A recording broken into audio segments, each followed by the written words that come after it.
Well, we've been covering different prescriptive forms of ethics. We talked about deontology, from deon for duty, and we look for rules to follow or duties to follow.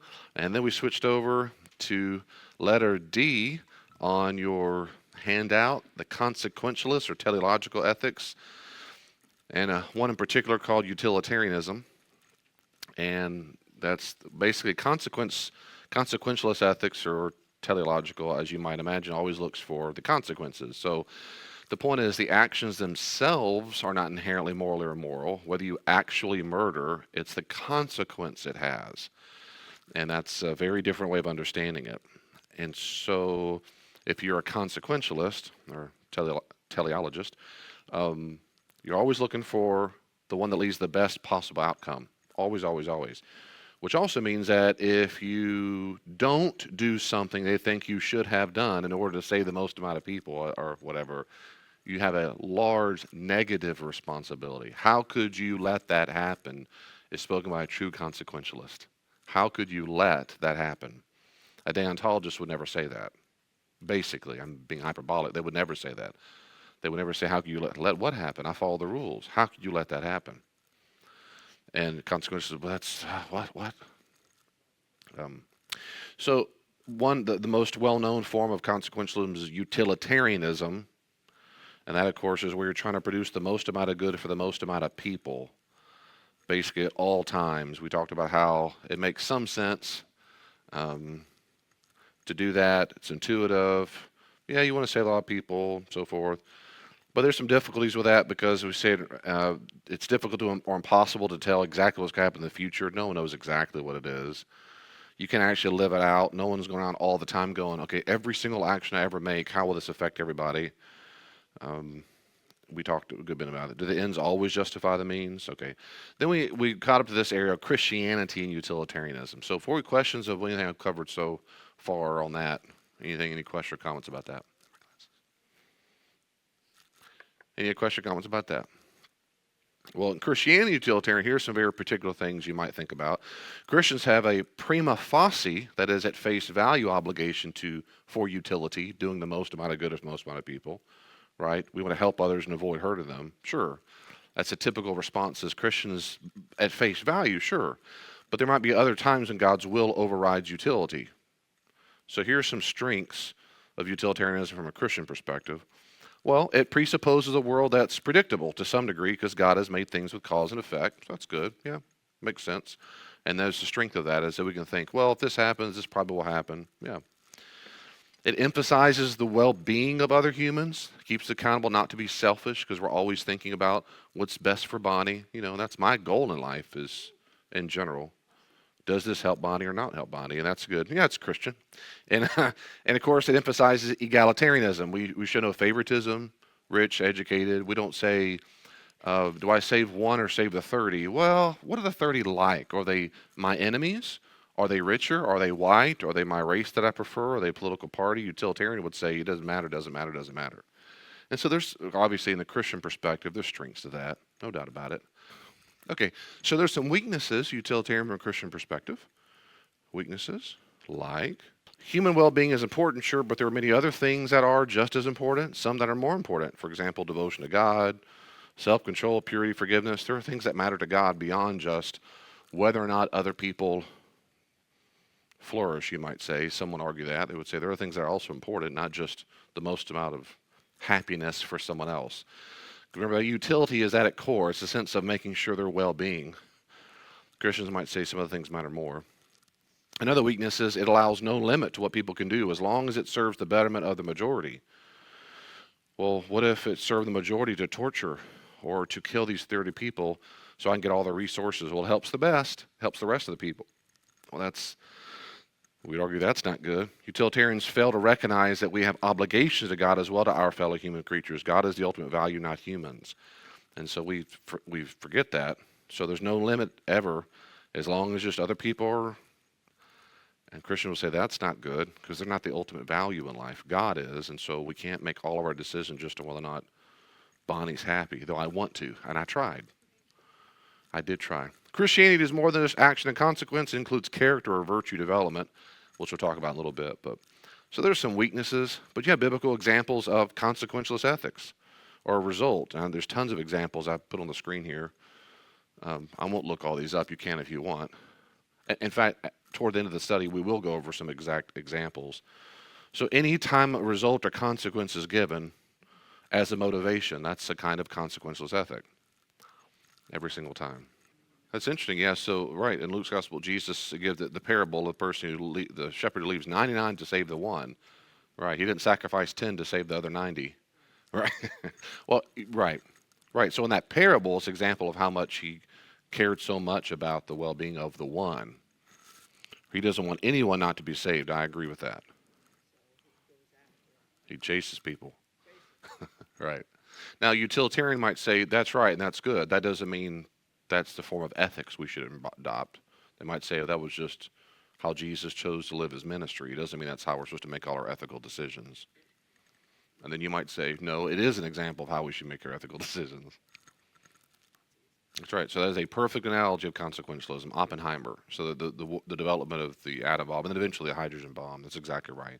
So the chief argument used by the United States government and ethicists was that it would save more people, though people would die, including civilians, which everyone concurs, every normal person, certainly in America, concurred, is bad or wrong. You say, yeah, but it saves potentially up to millions of other civilians and soldiers. So they calculated how many people they think would save and how much it did save by doing it. But that's exactly, it was a consequentialist.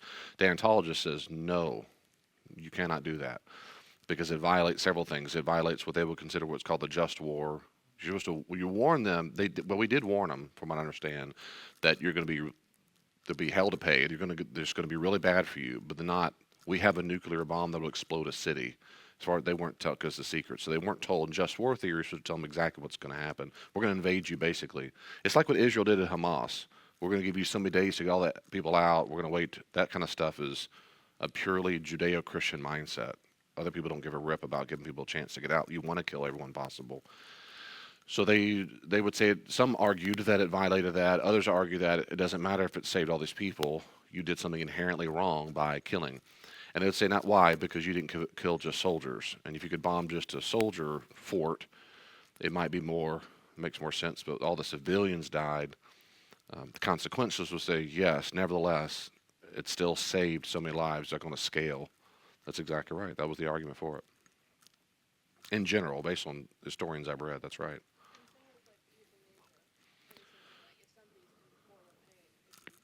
That's right. So euthanasia makes the same kind of argument. That's right. So they would say, well, you're killing them. They say, well, I'm not you are murdering because you're planning on killing them. The difference is you don't have mens rea. You don't have ill intent. I'm not killing because I hate them, I'm mad or spite, or they're my enemy.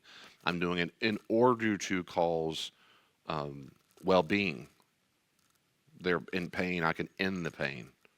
Even temporarily, if I shove them full of morphine and they all of a sudden don't feel, but that level of morphine will kill them, will stop the heart. They'll say, yeah, but you did a good thing.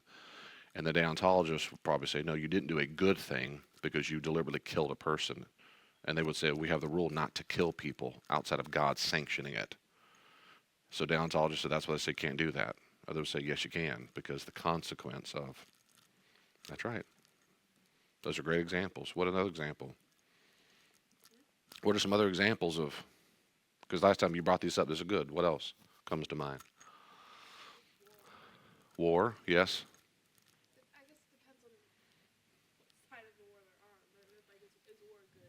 Yeah, is war good? That's right. So a pacifist, usually a deontologist, a pacifist would say, based on their interpretation of Jesus' teaching, like Yoder, which I talked about several weeks ago, he interprets Jesus' instruction in Matthew 5 about loving your enemy and not turning the other cheek and not so forth, not giving vengeance as a rule not to ever enact any kind of physical violence. Therefore, that rule becomes more important than how many people you might save through war, including defend yourself, because you can't violate the rule. The consequences say we don't want to go to war per se, but if we go to war and defeat these people and kill a lot of them, it will save. They will torture all these people, and we to take down the tyrant. And those, it doesn't matter. You can't do that. The rule beats it. Consequences say no, it doesn't beat it. In fact, when you don't go to war, now you're culpable for all the torturing. They have a very high, remember, negative responsibility. How could you let that happen? All you had to do was drop the bomb. All you had to do was go to war. They would say, I didn't let anything happen. I follow the rules. I follow the duties, and that's more important based on the interpretation because Jesus said so. That's right. Those are good examples where people disagree very much. They're still trying to figure out what the right thing to do is, but it depends on what prescriptive ethic you choose. Well, you're a monster. No, you're a monster. No one's a monster. They're trying to figure out. That's right. And I will go to some more biblical examples later too. Yeah, those are good examples. And it goes down the list: stem cell research, or on and on it goes. Any other that's a good question or comments? Yeah. So you saw the movie Bridge Too Far, where when people go to war, it's not their fault that people get drawn into it. They end up dying and hurting. To what end? That's right. And a consequentialist would say, that's right. That's called collateral damage. And it is an unfortunate byproduct of war, which is necessary because it saves more people than it harms. So it took over people's homes, and they're going to say, that's right. They're going to say war is hell and bad things happen. To what end? A consequentialist, a Christian would say that depends on what kind of war. If the people who are starting the war do it just so they can exploit the resources of the region, it's an immoral war. The consequences are not worth it. It's immoral. Or, I mean, almost every single, well, not every, but I mean, huge swaths of tribes all through Africa and the Middle East have been doing the tribalism, and Native America in America for centuries. They'd go and kill and slaughter each other and rape each other. Native Americans used to eat people in front of the other tribe they defeated, eat their loved ones in front of them. People did horrible, disgusting. They're like, oh, no, they're peaceful. No, they were not. In general, they were not. And so not every war is righteous. And I think a consequentialist will say the same thing. It's not that every war is good, but if it is a, quote, just war, where a person, they're doing it to fight back tyrants or to stop oppression, they would say it is. Yeah, biblically speaking, yeah, there are times that there's supposed commandments in the Bible where they're told to go to war, and they say if you don't want to go, you can leave. Yeah, they're same thing with the Nazis, by the way.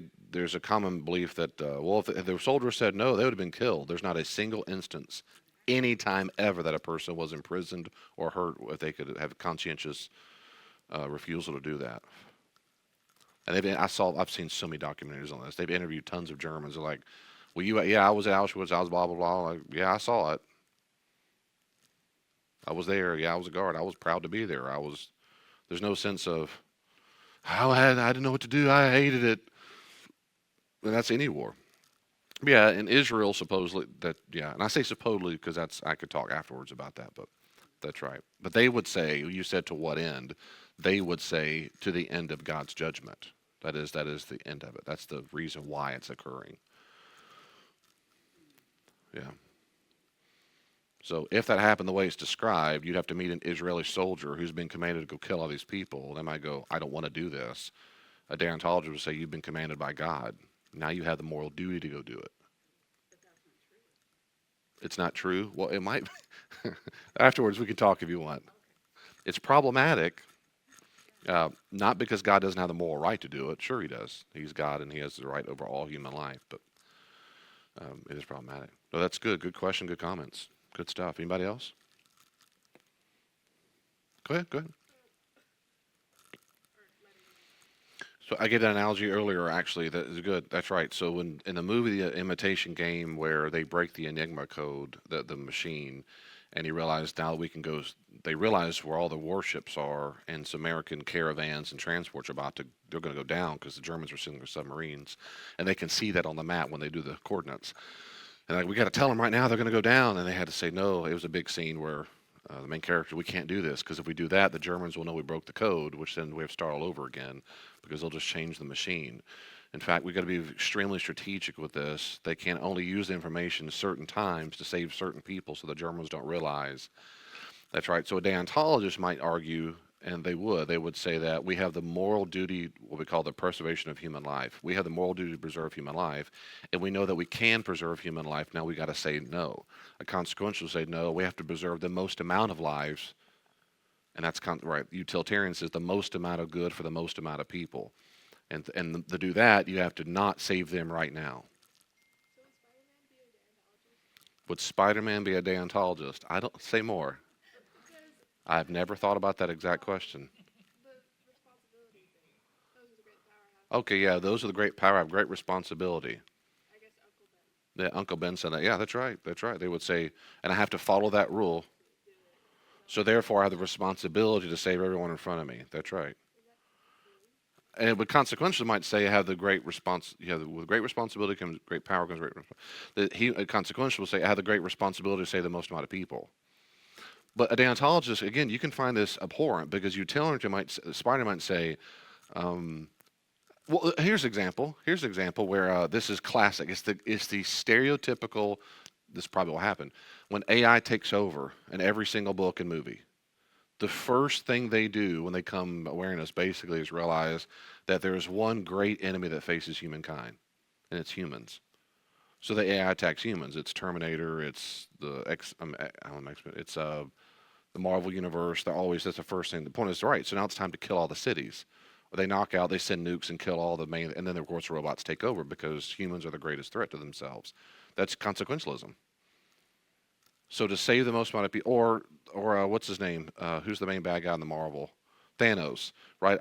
All the humans, I mean, all creatures around the universe, they're being overpopulated and can't eat. So I'm going to kill half of them. And he's like, I can finally rest. I did it. I saved the universe by killing 50% of them. That's pure consequentialism. So a deontologist, that's the whole all the superheroes in the movies. You can't do that. Can't do that. Can't do that. He's making a consequentialist argument the whole time. Like, and that's why they deliberately make him come across as someone who's not a villain. He's convinced he's doing the right thing. Like y'all don't get it. I mean, it's unfortunate you have to die, but you're getting in the way of the greater good. It's the greater good. It's the greater good. You can't do that. You can't kill these people. Sure, I can. So we see this all the time, and but deontology, that's just horrible. It's reprehensible. You can't go around killing everybody. Yeah, it's a rule. You're vital. You can't go kill people, and you can't do that. And, yeah, I can. Sure, I can. And it's a good thing that I'm saving all these people by killing half of them. You'll thank me. He even said, "You'll thank me later." You'll see. He's being inconsistent consequentialist. That's right.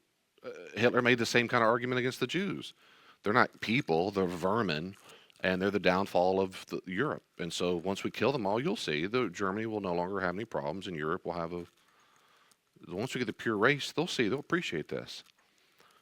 When they started Planned Parenthood, if we can just get rid of all the black people, they'll see that culture will be improved and the human race will be much better. They really, I mean, they really argued this. It's a consequential. Now these are bad examples. You're like, well, consequentials sound like the devil. I'm just. These are examples of you can arguments that can lead to things that deontologists would say is morally reprehensible, but they're going to flip it around and say you're morally reprehensible.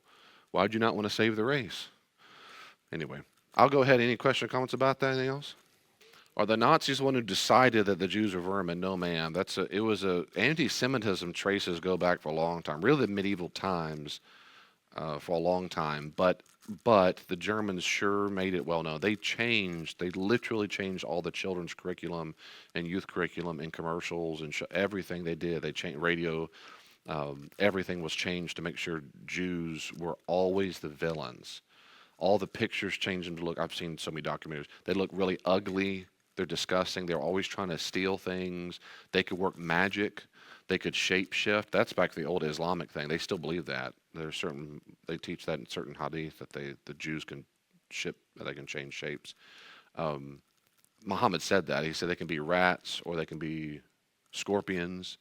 And he had tests of how to decide whether that rodent in front of you was a Jew, depending on what kind of milk it drank because of the kosher. So if it drank goat milk, it was a Jew or not a Jew, but bovine milk, it wasn't a Jew. So he had tests of how to decide if the rodent in front of you was a Jew. They still teach this today, all through the Muslim world. They teach this all the time. Kindergartners are taught early on. I can't remember the Arabic. They'll say, and who killed the blessed prophet? And they'll say the Jews. Allah curse them, because that's the legend. Is that a Jew poisoned Muhammad? And they'll say, and who put a magic trick? Who cast a spell or something like that, and they'll say the Jew. And kindergartners chant this. It's all through the cartoons, and so the Nazis did the same thing all through Germany, So Hitler's youth, they were trained from childhood, and that's how it worked. You get a whole generation of people, about 10 years, and as soon as they can join Hitler's youth, a lot of the kids I've seen, a lot of the kids lied about their age so they could join. They were so proud, and it was just incessantly they were to blame for every Jews. And then they get old enough, 16, 17, 18, 9 years old, then they can fly jets, drive tanks, and before you have a whole army of people who basically despise Not just them, not just soldiers, but whole cultures of people who people joined the bandwagon very quickly because it wasn't just the Nazis, it was a widespread kind of the view that to this day anti-Semitism is alive and well.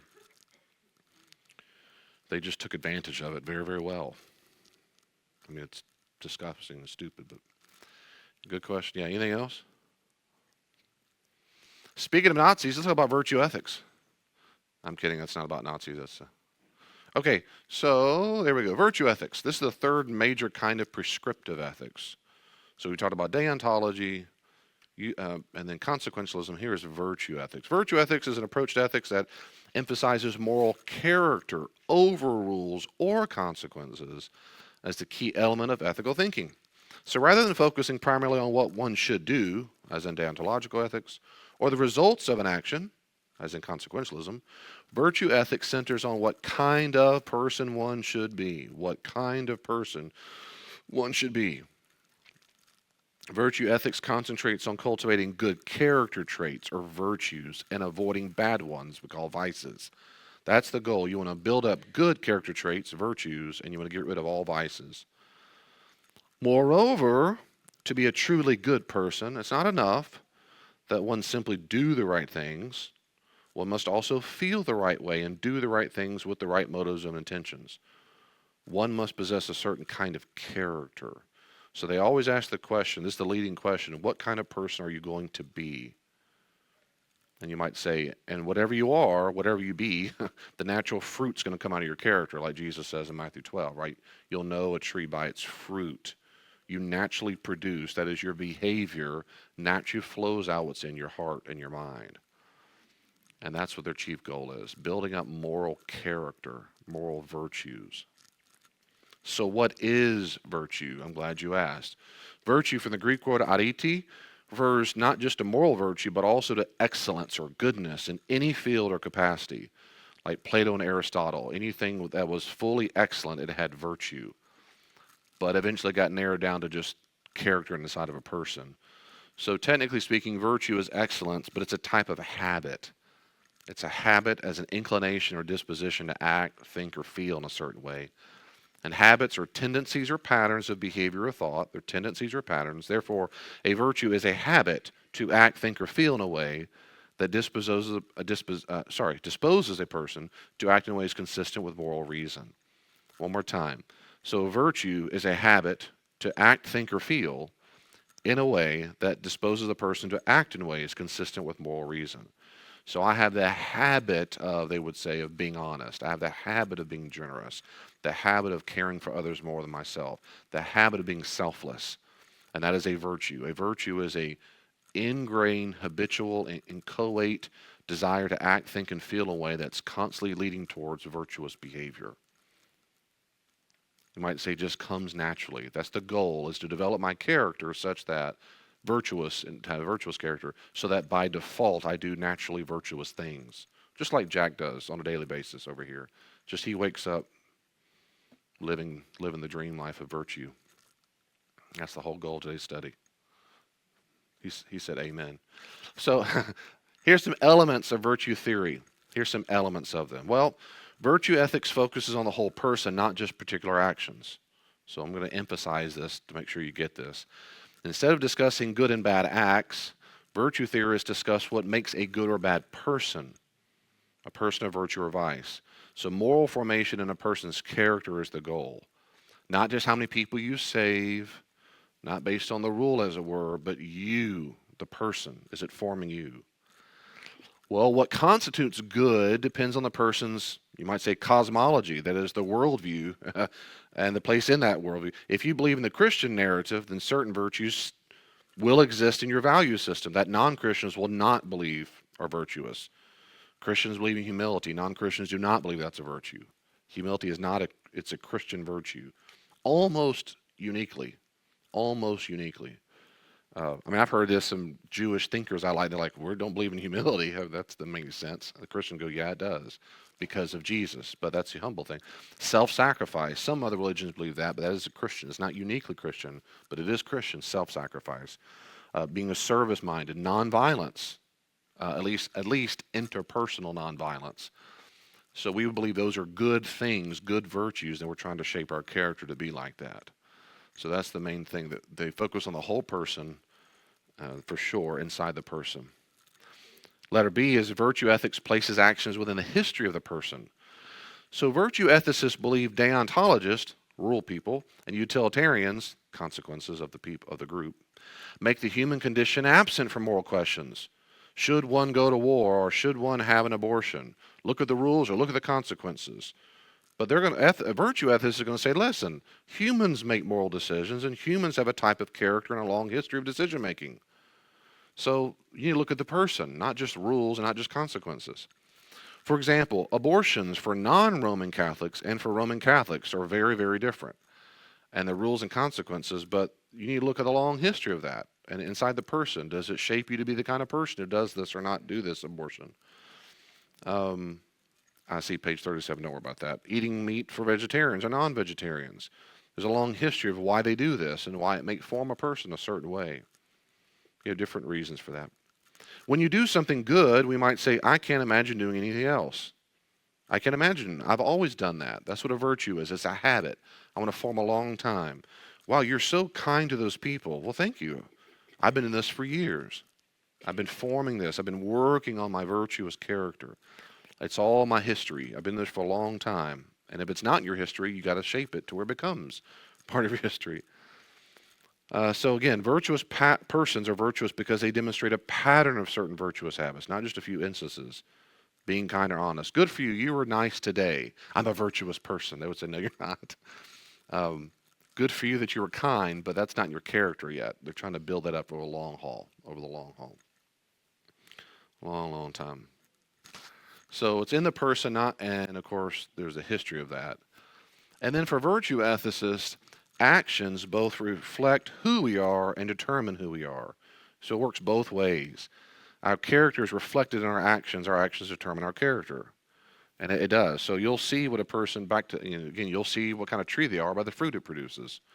You'll see. And it works both ways. The more you do a virtuous thing, the more it shapes your character. The more that's in your character, the more likely you are to do it. They're intertwined. Virtue ethics focus on motivation and intention. So they're not just perform the right actions, a virtuous person. She does what's right with the right motive or intention. So that's very important. Very important. So here's some questions that people would ask of the virtue ethicists. They would say this. Well, deontologists and utilitarians argue that we should focus on action because actions are within our control. Are virtues like humility or courage always within our control as a desire?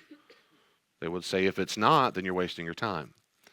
Virtue ethicists might say, well, sure it is, and here's why. But those are questions, and that's why they would argue against it. You can't control that. Why even trying to make sure you build up your character? You can't control that. Another question is it necessary to have the right motive for an act to be moral? What if I give money to a homeless shelter so that I get praise in the newspaper? Consequentialists will say that's a good thing. A virtue ethicist will say, no, it is not. Say, but it's still, is it bad to give the money? A virtue ethicist might say, yes, because you did it for the wrong reasons. It was bad to give money. There wasn't a rule involved. You did it for more praise, and you got it. You did it for your ego, and that was a bad reason. That was immoral to give the money. But again, others would say, no. A deontologist might say, I have the rule to help. And the consequence, yeah, but to help people. A virtue said, no, that was bad. And they're going to come back and say, it wasn't bad, was it? To give that money to the orphanage, it helped the kids. Yeah, but you did it to get a plaque. So, isn't it good the kids have clothes? No, because you did it for the wrong reasons. They go back and forth.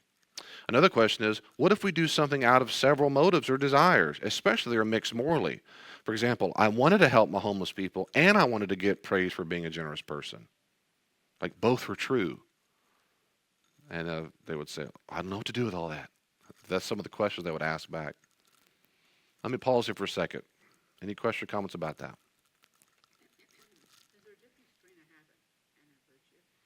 Is there a difference between a habit and a virtue? Well, technically, yes, because a virtue is a habit that leans toward the moral good.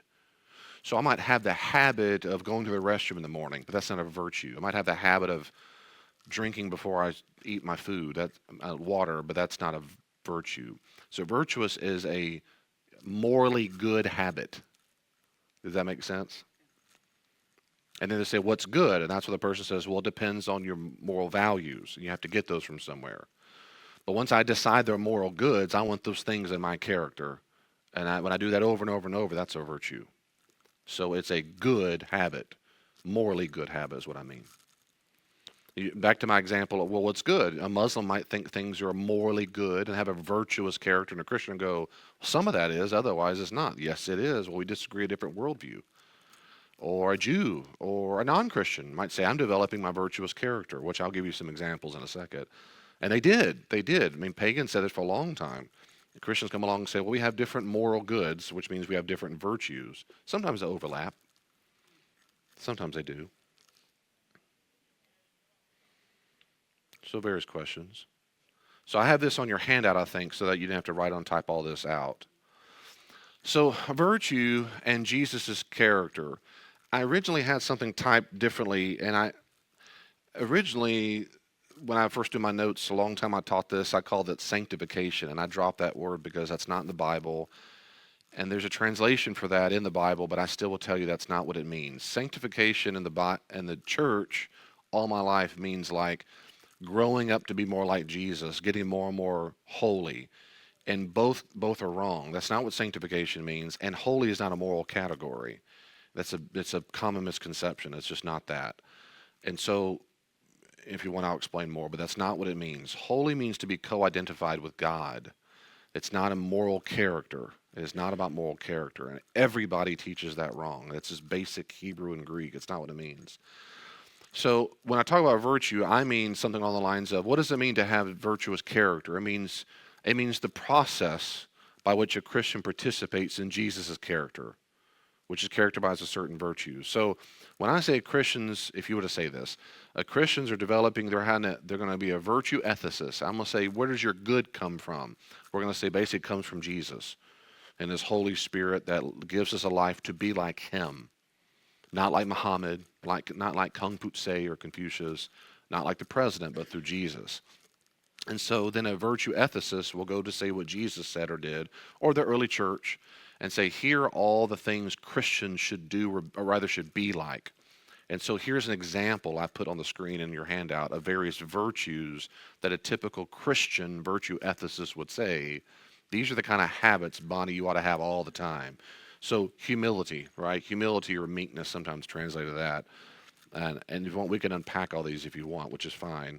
Humility is the capacity to think of others, to treat them, to treat their needs, to treat them as if you are a servant. Of course, forgiveness. I give you all the Bible verses there on your handout. Jesus said you had to forgive. It's all through patience is a Christian virtue. People would argue having hope is a Christian virtue, all through the New Testament. Having courage or even having faith, being generous, sympathy or compassion for people. Which a little footnote, I hear this all the time in counseling. I don't want people's pity. Then you just ruled out a Christian virtue. I've said it many times, and you just ruled out a chief Christian virtue. We are commanded to give pity, which is the same synonymous with compassion or sympathy. That's what it means.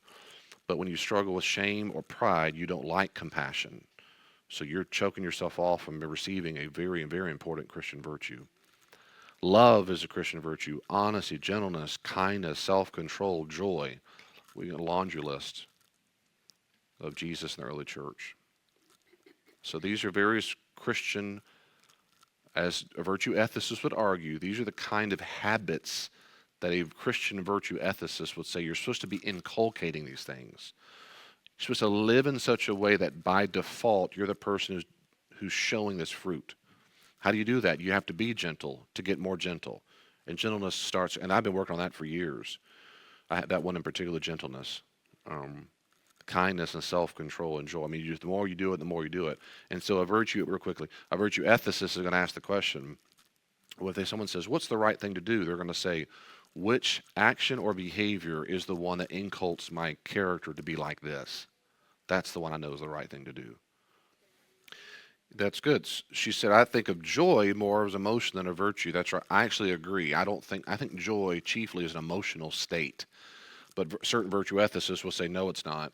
It's a disposition of gratitude. And I say, okay, that's okay. I don't think that's what the Greek means, but that's fine. You could say that. A person could say that. Yeah, it comes from something else, right? I would say I can't control the joy. I can choose to be grateful, though, and that's different. But they will say, well, sure, great. But that's part of that control. That's why the question would be, but why are you focusing on things you can't control? A virtue ethicist might argue I can control joy. I mean, I've met people, many people in the church. Oh my goodness, Christians ought to be the most happy, joyful. Oh man, if it gets like we can control that. And okay. I mean, I guess in my world that's just not true. Not to mention counseling for almost over 20 years, I've met many people who love Jesus who don't feel joy, and they feel horrible because of it. They feel guilty, like they've done something immoral, and it's because of, in my opinion, really, really dumb teaching and preaching that tells people they can control how they feel.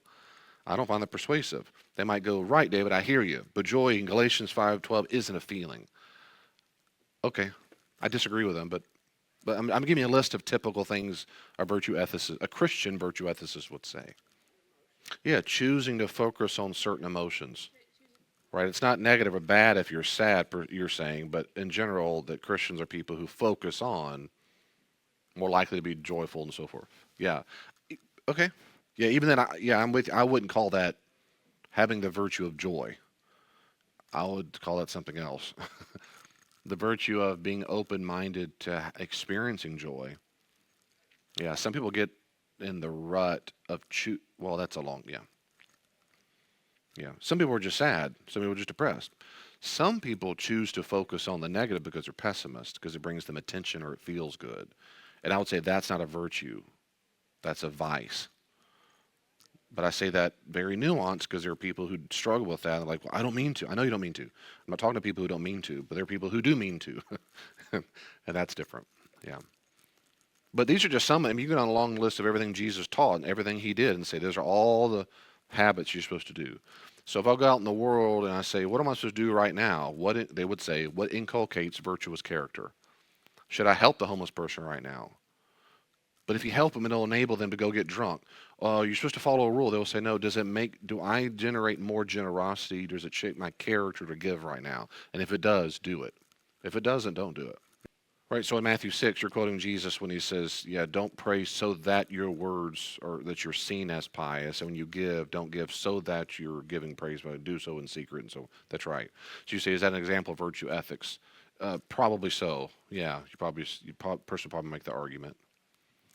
I mean, a deontologist might say, no, it's not about my virtues because Jesus says don't do it.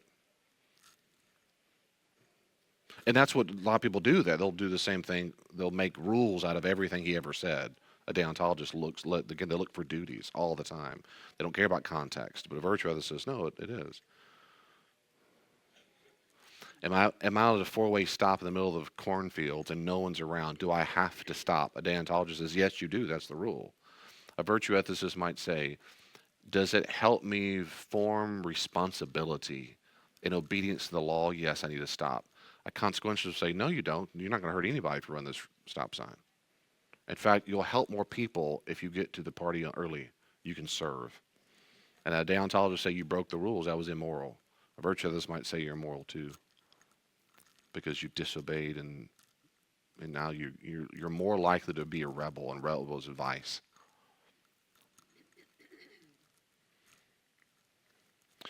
Well, real quickly, there are things we call cardinal virtues, like the big dogs.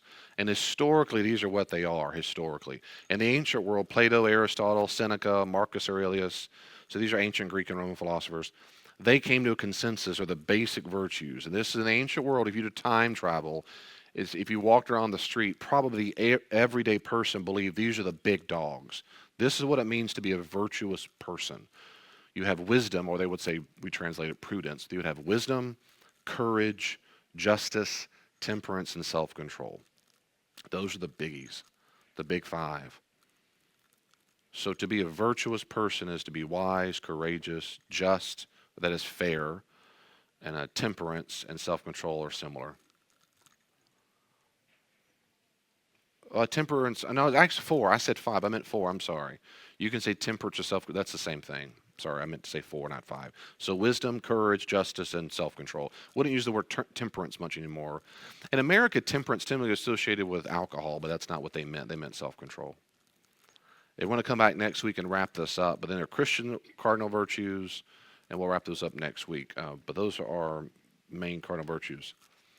So think on such things. Be a virtuous person, maybe, or go save a bunch of people. I don't know. Whatever you want, Bonnie. Let's just be like Jack. That's the whole takeaway from today. I want to be, I want to be, I want to. Be like Jesus. Him too, yes. Other J word. God bless you. See you next week.